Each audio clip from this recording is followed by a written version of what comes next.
Mais um ano do desgoverno Bolsonaro. E cada vez mais se acentua a crise econômica.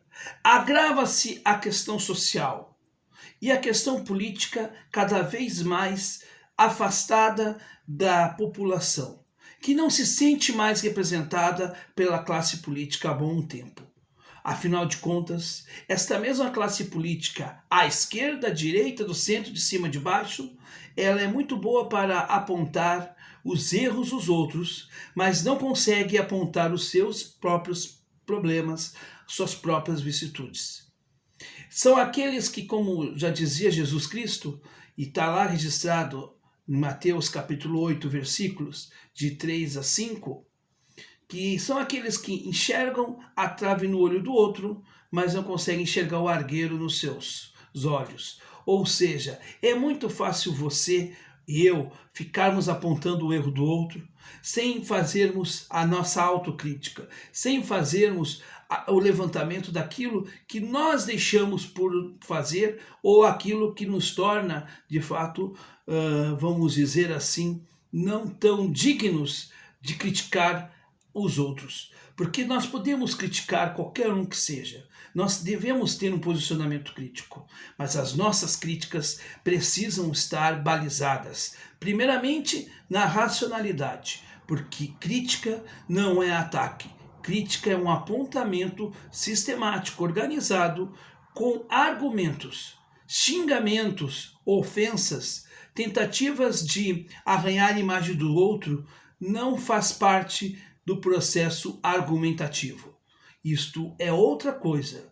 Isso pode ser lacração, isso pode ser imitação, pode ser qualquer coisa, mas não deveria ser uma praxis ou uma ação corrente da vida política, do debate político.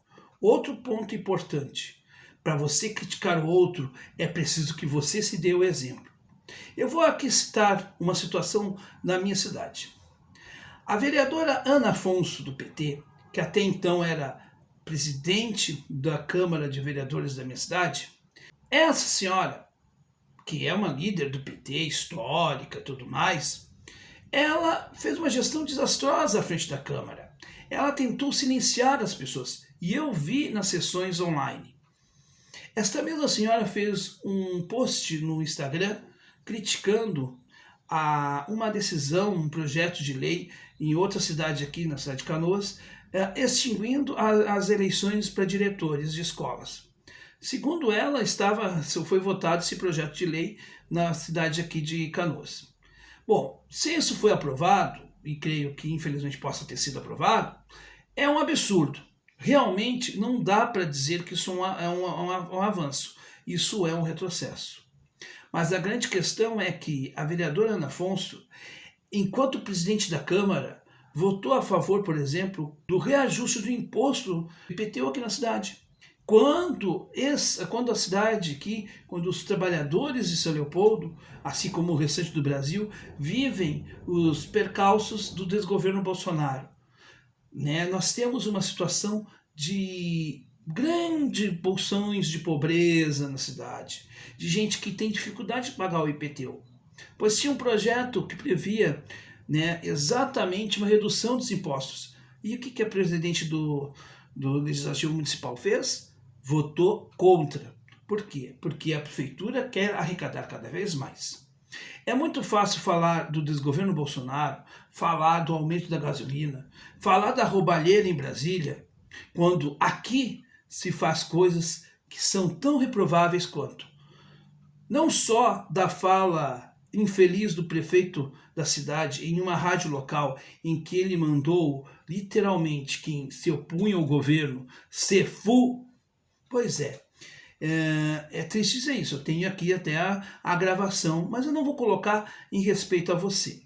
Ou quando se faz um projeto aqui de lei tentando, ou fazendo de fato, uma votação contra os RPVs ou contra aquelas dívidas que são consideradas precatórias do município e que as pessoas já ganharam em justiça, estão para receber os valores indenizatórios e a prefeitura, através da sua base na Câmara de Vereadores, faz um projeto de lei contra isso, né, contra esse pagamento.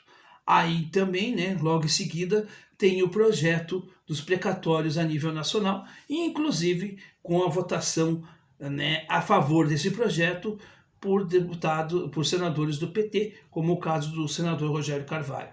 Ou seja, o que eu quero dizer aqui é que as críticas do PT e de petistas, elas não têm hoje uma coisa chamada legitimidade. Assim como bolsonaristas que querem falar no combate à corrupção, mas passam pano para a corrupção do governo Bolsonaro. Ou para os moristas de plantão que agora, né, não conseguem explicar aquilo que foram os desvios de Sérgio Moro. E então é aquela coisa, se você tem o telhado de vidro, não jogue pedra no telhado dos outros. E ainda mais, se você tem um argueiro nos seus olhos, não olhe e fique apontando a trave dos outros. Resolva-se primeiro, para daí, quem sabe, a gente poder falar do outro. Na verdade, o que nós estamos vivendo hoje é uma profunda crise de ordem moral. Sim, porque essa crise de ordem moral, esta, vamos dizer assim, essa gasificação, esta coisa toda que nós estamos vivendo aí, de gente que aponta o erro dos outros, mas não consegue reconhecer os seus, e tudo que a gente está vivendo é uma crise de fundo moral, onde os valores estão deturpados, onde as coisas não estão nos seus lugares. E é por isso que a mentira vigora nos dias de hoje, como, abre aspas, narrativas. Na verdade, o que nós estamos vivendo hoje é o uso de retóricas, ou seja, da tática de distorcer as coisas, de enganar usando palavras que se encaixam como se fossem numa letra de música e que tornam coisas abjetas em coisas palatáveis, em coisas aceitáveis. Seja a direita ou seja a esquerda. O que a classe política não percebeu ainda é que o povo brasileiro está cansado daqueles que falam dos outros, mas fazem exatamente aquilo que os outros são denunciados.